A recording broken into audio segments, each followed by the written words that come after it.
What up, everybody? Welcome back to another one of our streams. Today we're doing a now spinning stream, and as you can see from the title, we are going to be reacting to Charli xcx. Highly touted, talked about, played album from this year, earlier this year. I don't know when the exact release date was. Let's see, June 7th. So almost exactly 6 months to this time it kind of came out. 6 months ago. Release album basically kind of blew up, took over the whole kind of conversation of music at the time, outside of, you know, obviously the Kendrick Drake stuff, but like it became what they dubbed a Brat summer and a Brat year. But this is definitely probably the biggest point in her career. It is an album that I never really came around to listening to. You know, despite all the noise and everything, I just never got around to actually doing a reaction or even listening to it on my own.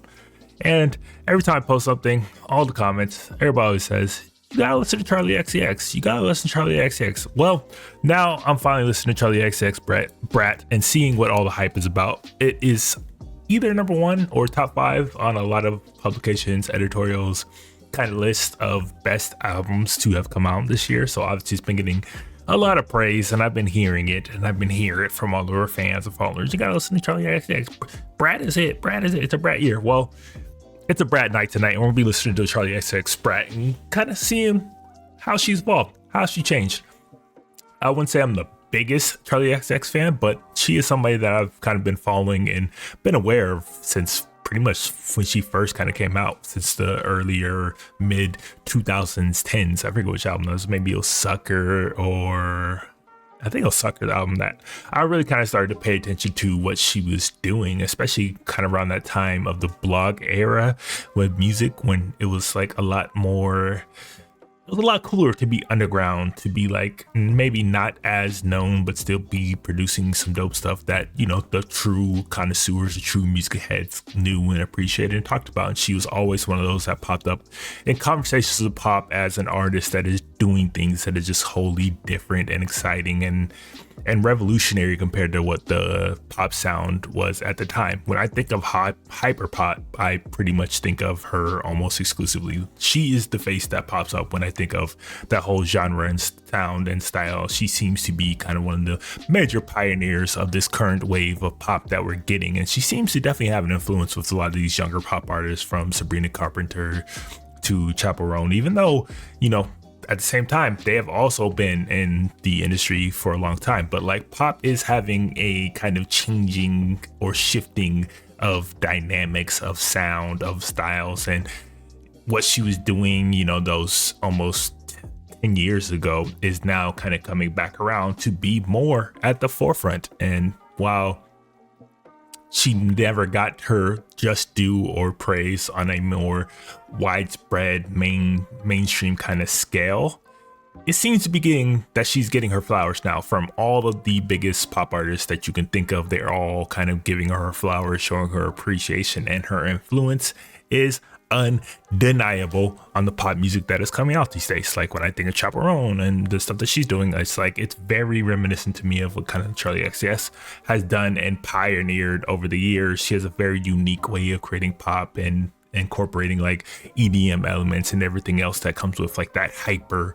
genre. So it's dope to see her getting her flowers after all this time, especially considering like I kind of like stumbled upon her like almost a decade ago, and like to see her still doing it and finally reaching these extreme heights of her career, you know, a decade or so since you first came out, is dope to see. And it's something that is definitely happening much more. And it just shows, man, sometimes it's just persistence sometimes is the key. But without further ado, enough of my, you know, hyperbole and long-winded intros. Let's just get right into it. Let's hop into some Charli xcx Brat for the one time. I don't want to hear in any more of my comments no more, you gotta listen to Charli xcx. I don't want to hear or read no more of that, because we're doing it tonight. Track number 1, Charli xcx Brat 360. Let's go.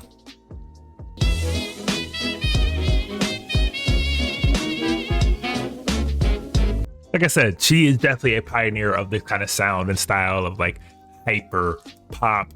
But like, when you listen to her, especially like you know, in 2024, it's impossible not to just hear 2000, the year 2000, the 2000s. Like, it's impossible not to hear that very glitzy, over the top decade of basically decadence, super internet decadence. And that's basically how I would kind of describe her sound. And like, it's impossible not to hear this and think of like a straight up like 2000s commercial or TV show or something. Like, and it's also fitting because that Y2K aesthetic seems to be coming back around with these younger generations, and she's perfectly poised and positioned to deliver it to the nth degree.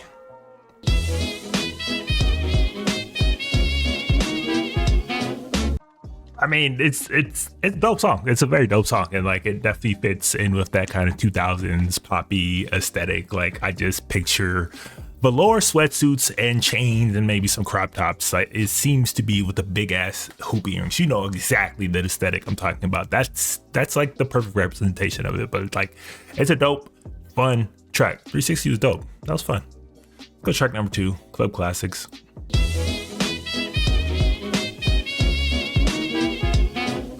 You know, that I'm like really listening to her and like listening to this album and just kind of like introducing myself to her sound and style. Like, I wouldn't be surprised if somebody like Lil Uzi Vert was also kind of inspired by the stuff and music and pop that she was kind of creating, because if you listen to a lot of his like past music, it has similar kind of aesthetics where it's almost super cutesy, but like has this crazy electronic element and a super like danceable bounce to it. Like, I wouldn't be surprised if like a Lil Uzi was also kind of inspired by her, quite honestly.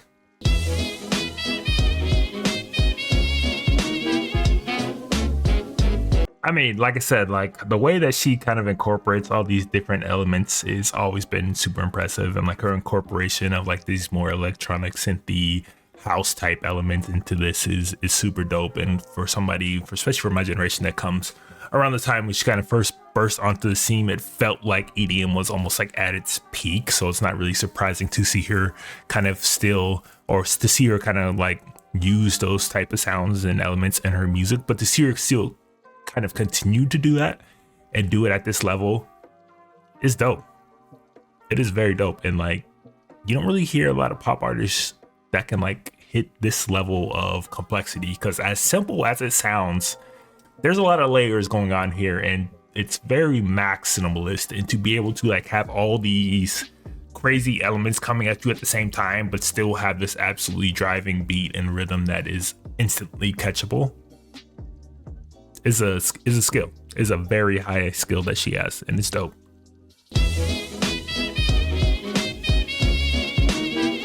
Like, her music just undeniably fun, and it's so dope to hear that fun is being had again in music, especially pop music. I feel like pop got a little too dark, a little too emotional, a little too sad girl, but now it's like, just go out there, have fun, make great music, and people will kind of gravitate and find it. And that is what has been happening again with her, Sabrina Carpenter, Chappell Rowan, others of her. Like, it feels like fun is coming back to music, and I'm all for it. I'm definitely all for it.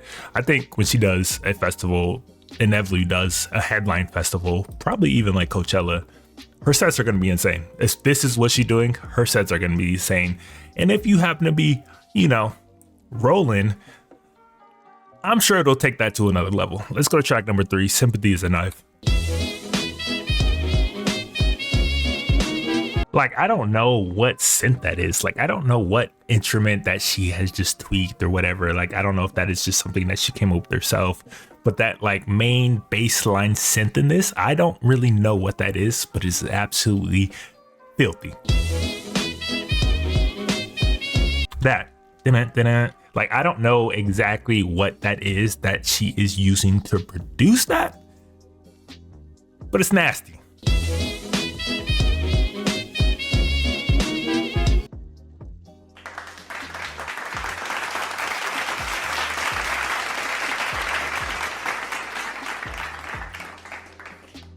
I mean, she's as fantastic as she is as a producer, as an artist.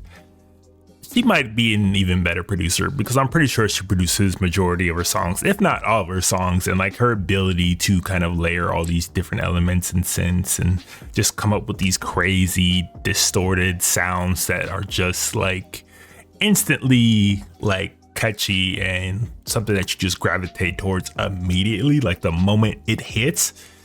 That might be her best skill, honestly. Like her songwriting aside, everything aside, like her production and her ability to like layer everything together and create these sounds and worlds is top notch. It's absolutely top notch, and she deserves the flowers for that part of her game, because it's nice. It's nice. Let's keep this going. Let's go to track number 4. I might say something stupid.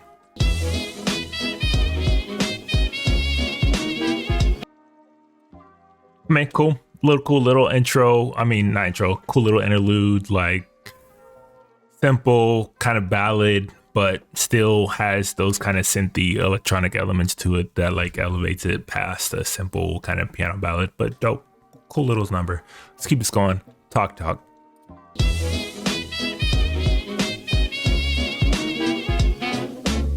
I mean, this is just straight pure club music, like straight up dance music in its purest essence. Like,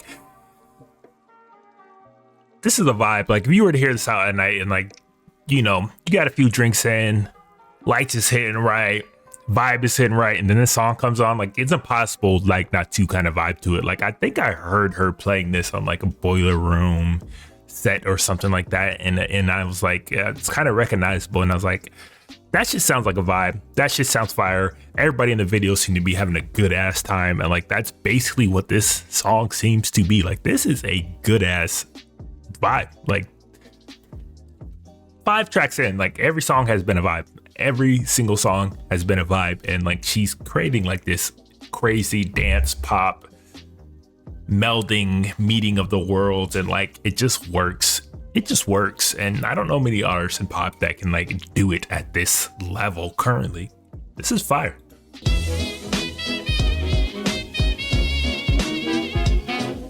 Yeah, this is a vibe. Yeah, this is a vibe. This is a vibe. God damn. Somehow it reminds me of, I don't know if you remember like Calvin Harris, his Thinking About You. That is probably my favorite Calvin Harris song of all time, and one that I had on repeat the whole summer that it came out. Like, it's just one of those songs that just tickled a part of my brain to a degree that I just cannot explain. Like, it was just something that I had to listen to over and over again, because it took you to like this very euphoric state. And I don't know if this song is quite on the level of that, but it is very, very closely approaching it, and it's definitely giving me strong vibes of Thinking About You. And if I were to listen to this album again, which I probably will, this isn't one that I would almost immediately kind of return to. Like, this, just a vibe. It just hits different.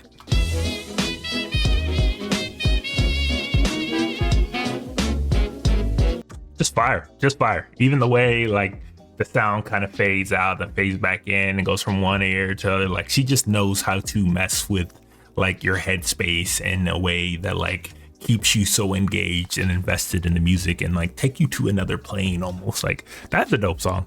So far, probably my favorite song of this entire album, but we're still early on. So let's keep this going. Track number 6, Von Dutch. As if like, you know, this wasn't 2000s enough. And if there's any kind of question about what she was aiming for, what kind of time period she was aiming for with this album, she literally named her track Von Dutch. And like, Von Dutch was such a huge, ubiquitous brand and style that you would find everywhere throughout the 2000s, early to mid 2010s. It was just that reminiscent and representative of that time period. So like, if you didn't know it, like, that's exactly what she's aiming for.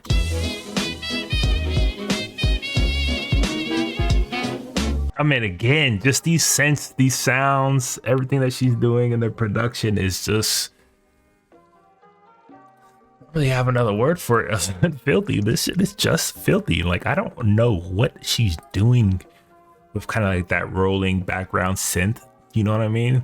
But like, that on a loop, I will listen to that shit on a loop. It just hits on a different level. Like, it just does something, bro. Like, I don't really know Oh, all right. The producer is Finn Keen, aka Easy Fun. Okay, so like she didn't produce this one, but I don't really know what the fuck is going on here. But that synth is something special.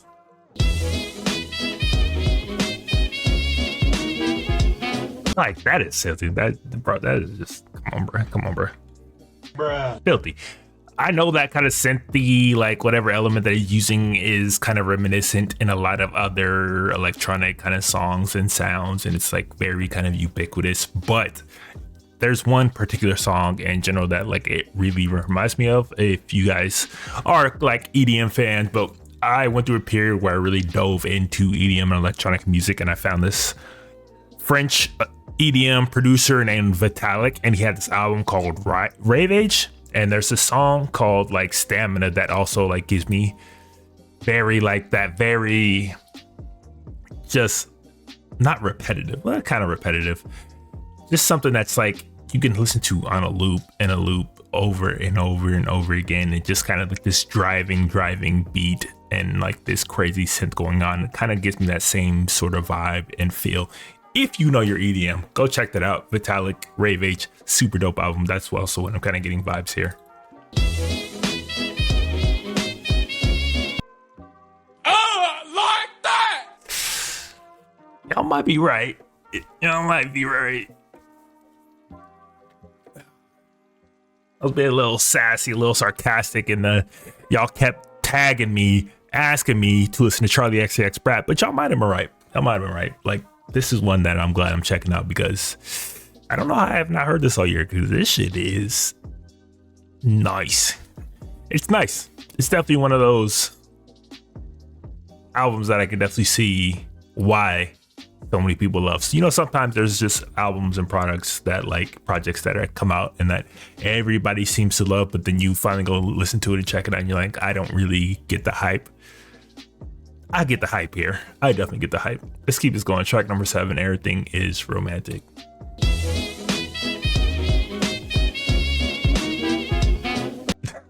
Hold up. God damn, bro. That switch up was nasty. I was fully expecting like this kind of more, I guess, more slow burn, low key number after all these bangers that we're getting, and then like about a minute and a half into this track it just dropped into an absolute straight banger. Another banger.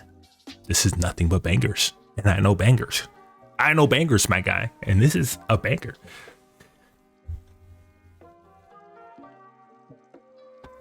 Yeah, it might be brighter.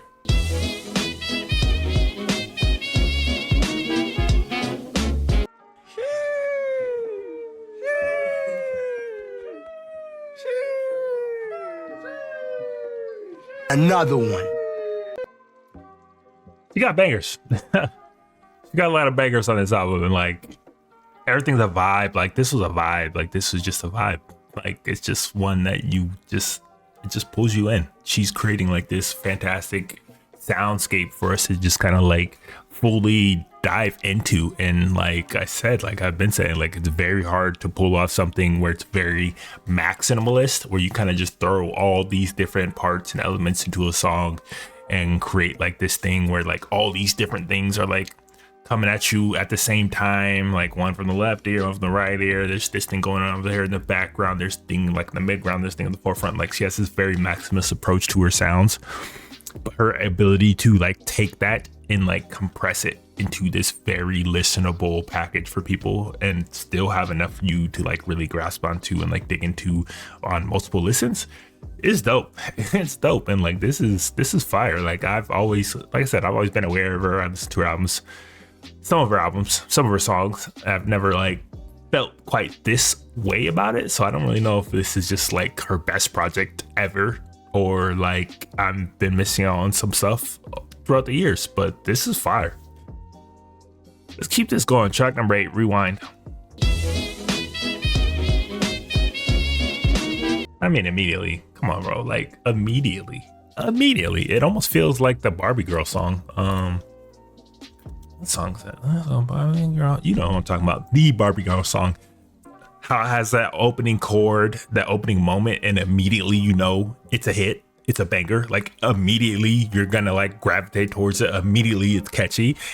This one has that exact same kind of feeling. 9 seconds in, first chord hits, first kind of melodies start to come in. Immediately I just know this is gonna be a banger.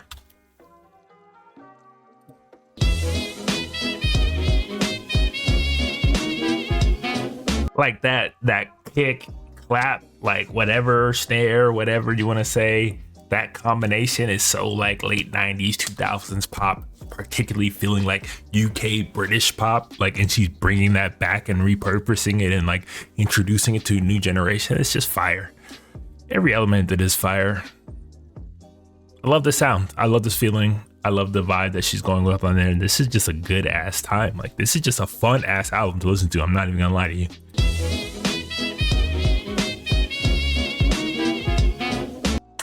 She's on a roll. She's definitely on a incredible run right now. That is 8 straight tracks that I've not felt the urge to skip or fast forward or anything. Like, I'm just enjoying the moment, being in it, and like, I'm here for this ride. And it's been a hell of a ride so far.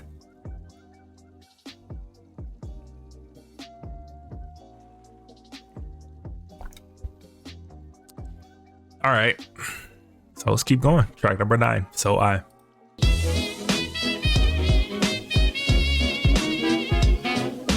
I mean, again, those synths, those sounds that they're getting, that they're producing, that they're making, I don't know if they're sampling. One, it sounds like it's straight from like a 90s Nintendo kind of video game who had some of the best banging soundtracks out there at the time. Like, just those kind of like arpeggio plucks in the background feel like they could be pulled straight from Legend of Zelda. That's for one. For two, this feels familiar. I don't know if it's a sample. I don't know if it's like an interpolation of a song, but there are a few songs that it certainly reminds me of. Like let me think.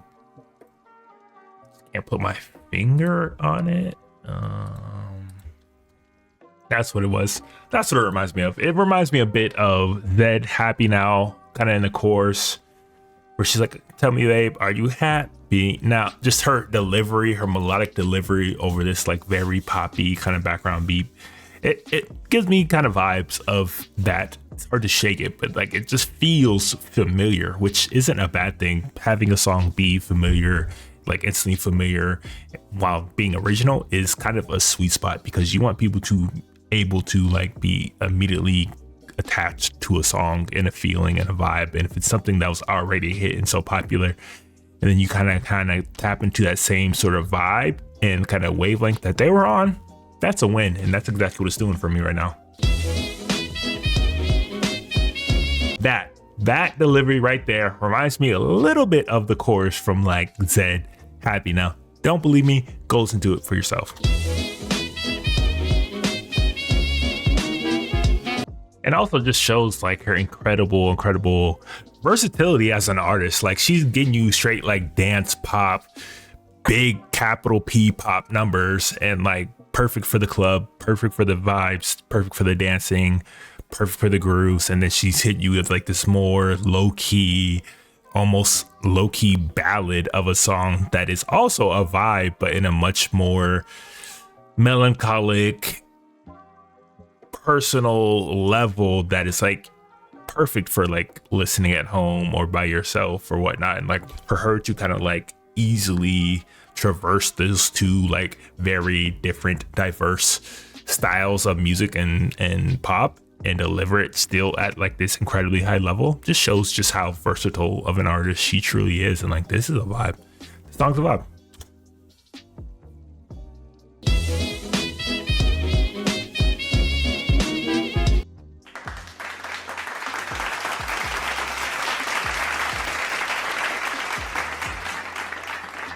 Just vibes, just pure vibes. And like, she's on one. She was definitely hitting like this absolutely creative zone when she was like making this. These are like one of those projects where you just hear, like, you just know they're in the studios just geeking out because they're like, we're creating some absolute heat, and like you cannot wait for this to be like released to the world. And like, she's She's hitting an absolute creative zone and a peak on here, and like it's dope to see. It's very dope to see.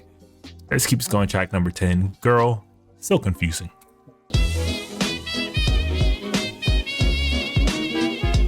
Like it's like, again, like how did she make a banger out of this? Like she'd make a whole track about how confusing it is to be a girl and like all these different elements of what it means to be a girl in like today's society. And like she made a banger out of it. Like she made a straight up banger out of it. The beats is actually knocking, the chorus hits, and like I might not be a girl.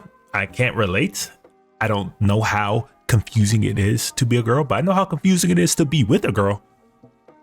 So on that level, I relate to what she's saying. I can only imagine the things that y'all have to go through. And like somehow she had turned that like very universal feeling and probably perspective that a lot of other women out there have, and turned it into an absolute banger that you can listen to out and about with your other girls, looking at each other with those confused looks.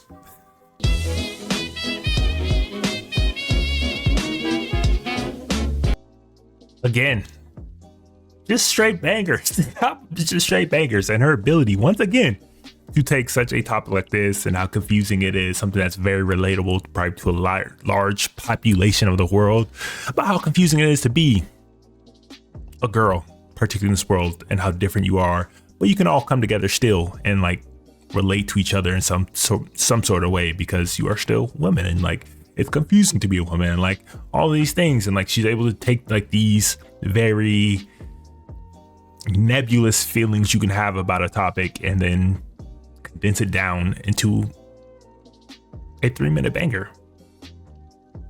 There's levels to this. She's at the top of her game. Let's go to track number 11, Apple. All right, I was trying to put my finger on this. I was trying to place where I've heard this song before, but of course, on literally a million different TikToks and reels and YouTube shorts and videos, I've been seeing this aggravating but obviously very viral dance that has been going around to this song. And like I was kind of trying to figure out where I've heard this, and that's where I heard it. And like, wow, I hate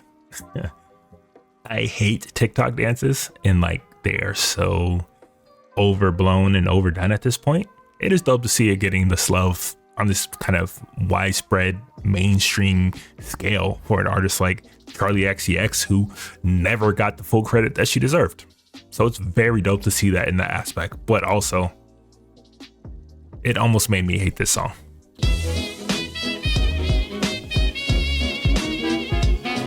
I mean, again, as much as I hate that trend and just TikTok dances in general, it's undeniable hit. Like it's undeniably catchy, infectious. Like I could see why it kind of grew to the level it did and went viral to that aspect. It's like perfect. It's definitely perfectly fitted and like in tune with kind of that whole scene of music where it crosses over to like that social media space. But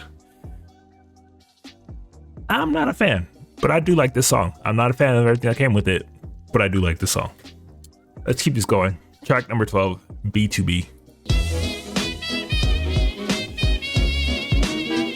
I mean, I've already said it, but when she does inevitably headline some of these upcoming festivals next year in the spring and leading into summer, her sets are gonna be insane. Like, if you're not dancing, if you're not vibing, if you're not having a good time, you would be in a very small minority at one of these festivals, because there's no way she's not going to have a massive crowd going crazy to like just the vibes that she's delivering on this album alone. No way she's not. Like, again, I don't know the producers, but like, let me see who produced this one, because this is A.G. Cook, Gasaffelstein, A.G. Cook, and Omer Fetty.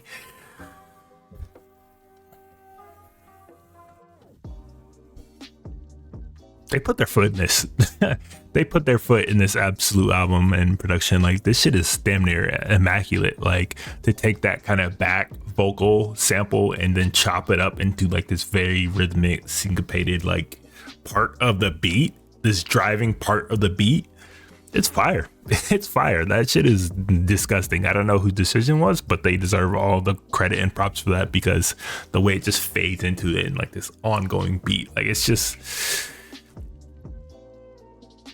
almost perfection, man. Almost perfection. And like her ability to like mix, like I said, these EDM elements with like still keep it very poppy and just cross genres and cross lines as she does in this project. It's dope to see. It's dope to see. This is a banger. This is yet another banger.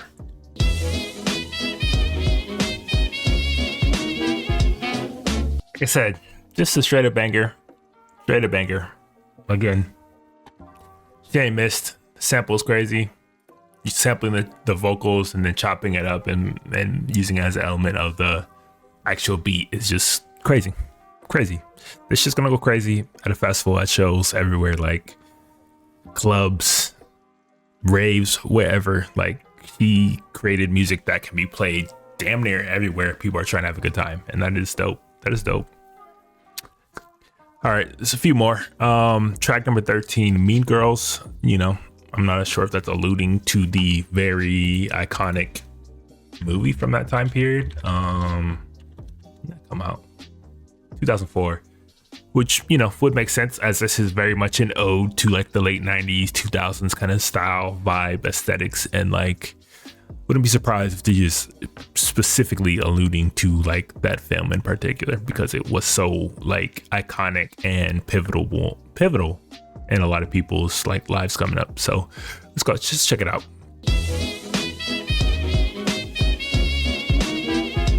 I mean, bring out like those live traditional kind of piano keys in here. It's a dope choice. It like definitely breaks things up from the very like electronic synthy heavy kind of sound that we've been getting. Then getting these keys in here, super dope. But it definitely feels very similar to a song that I've heard before. I'm not sure. Let me hear. I can't put my finger on exactly what song that I think that it kind of reminds me of, but like this piano breakdown is filthy. It's filthy. This piano breakdown is filthy. Like, again, as much as I love like that electronic sound synthy, like there is something about just that more traditional piano sound in like pop music and modern music in general. When it's used right, it hits, and it's being used extremely well here. This shit is fire. Like, it definitely feels very reminiscent of like those late 2000s, 2010s, like EDM house music kind of vibes that you would get. It's definitely a song that would fit in very perfectly with kind of like that time period, and you would hear in the club that people would definitely be going crazy to, especially at the end of that piano breakdown. I wouldn't be surprised to hear a lot of DJs kind of using that ending piano breakdown and using it for transitions or to like break things up, or like just using it as like a drop to get a massive pop from the crowd and get them dancing and moving, because that is what it does. That is what a piano used in the right, you know, setting, the right moment, the right kind of insertion into songs, especially modern music, can do for a song. And she used it perfectly here. All right, let's go to track number 14. I think about it all the time.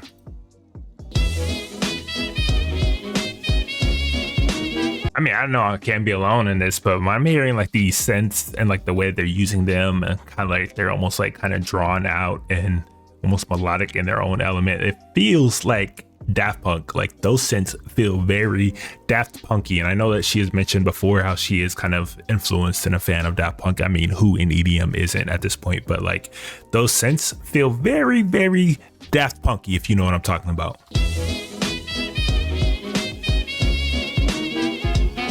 I mean, she did get very, very personal there, talking about like certain things that, you know, kind of surprised, especially considering how like dancey and fun and like kind of poppy this whole album is. But she like definitely hit some very personal topics there at the end, which is, you know, a cool little inclusion and gives you a little bit more to like kind of go back to and like, wait, did she just say what I thought she did?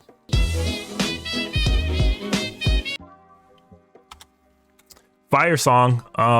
Crazy Sense, that, like I said, again, very much remind me of like a Daft Punk song that I cannot say, but it's very much on the tip of my tongue. And if you know what I'm talking about, you know what I'm talking about. But like, overall dope song. Very different in kind of like the whole track listing of things, but still dope. All right, we're gonna get to the last track, 365. Let's go.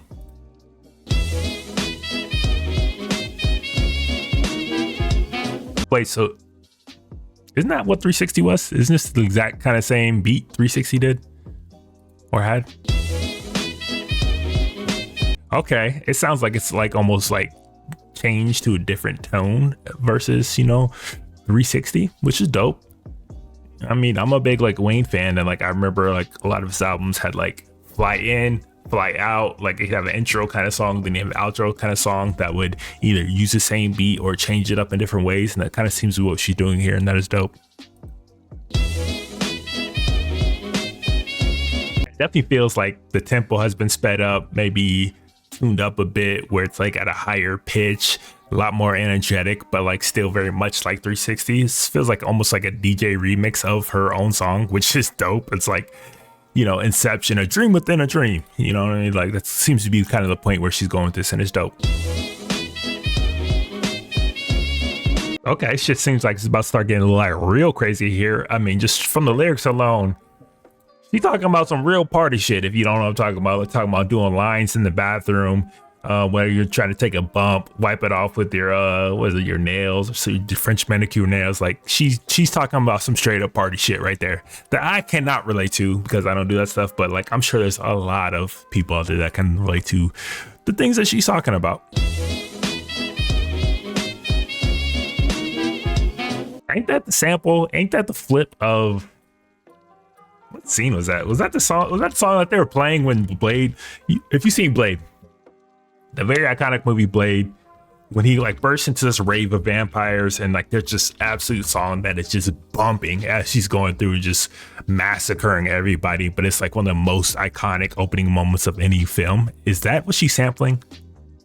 Because that's what it feels like. Because that blood rave, that whole moment, like that shit was just jumping, and like it feels like she's sampling that. And if that is what she's sampling, he gets even more credit for me, because Blade is near and dear to my heart, and that is fire. I mean, it definitely feels like she could be sampling Blood Rave, because that shit is crazy.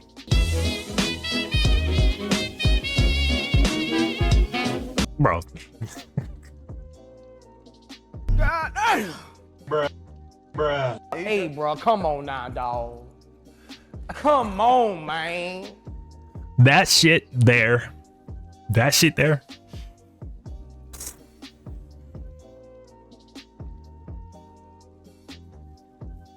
Disgusting, bro.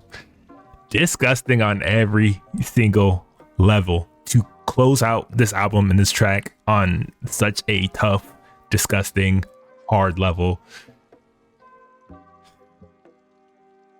Kind of makes you want to go back and listen to this again, because that shit is filthy. That shit is absolutely disgusting. It had no reason to go as hard as it just did. It just reminds me of so many things. It just reminds me of that kind of 90s heavy techno rave sound that you would hear in movies whenever they wanted like an EDM kind of sound. Think Mortal Kombat, think Blade, Blood Rave, like just think soundtracks like that. And like that's the vibe that I'm getting from this, and I'm here for it. I'm here for it. Those hard techno beats used to go so hard as a kid.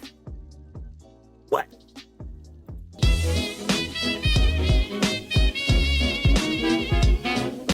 Bump or not, I don't think you need a bump after a song like that. I think you're good. I think you should be good after a song like that. That shit will have your face feeling numb on its own. On its own. Fire. I don't really know what else to say. Like, y'all were right. This is definitely one of the albums that definitely needed to be checked out and listened to from this year. It's definitely on my short list of best albums that I've heard so far this year. And I've heard a lot of songs, a lot of music, a lot of albums. And this is easily already on the short list from that. 15 tracks of no skip. Straight energy, straight vibes, straight dance floor music. It's a little, you know, other elements sprinkled in throughout, but like hearing this at a festival, hearing this at a party, hearing this out like with friends, vibing out, like perfect kind of music, fit for like almost any situation or almost any crowd. And like it's very dope to see Charli xcx getting her flowers, getting her just due, getting her appreciation. And like her, Sabrina Carpenter, Chaperone, after all these years in the game, hard work, sweat and tears, so kind of like getting this recognition, love, appreciation, success this many years later in the game. It almost gives you hope for the music industry. Like, yes, there are still some genuinely dope artists who did the hard way, did the real authentic way, who showed their love for music and they got it back eventually. And it's just dope to see that fun is coming back into music. Like that element of just having fun, having a good time, enjoying yourself is becoming more and more infused in the music that we're hearing, especially from the pop field. And I'm down for it. It's time. Music needs a shift. Pop needs a shift. Let's get back to having fun. Let's get back to enjoying ourselves. The world is tough enough. And she delivered that on every single front here. I'm definitely gonna have to go see her live because this shit live has to be just face meltingly good. And like, I'm here for that. Who knows? I might even have to give my own reaction to her remix album, kind of deluxe edition version that she did there with a bunch of guest features. And like, I've always heard a few songs, but I might have to go back and listen to the entire project. If it's anything near this, must listen. So you guys let me know what you think about Charli xcx Brat. Finally listened to y'all. I finally gave it a listen, gave my reaction. Fire song. Definitely one of the best songs, best albums from this year, hands down. And just dope all around. Yeah, let me know which songs are your favorite, which ones weren't. Any surprises here? Were you a fan of Charli before, all this recognition that she's getting? What do you think about hyperpop? What do you think about her influence on pop in general? And like, especially a lot of these younger pop artists coming up, like, do you see her sound and influence being like kind of emulated with like these newer acts?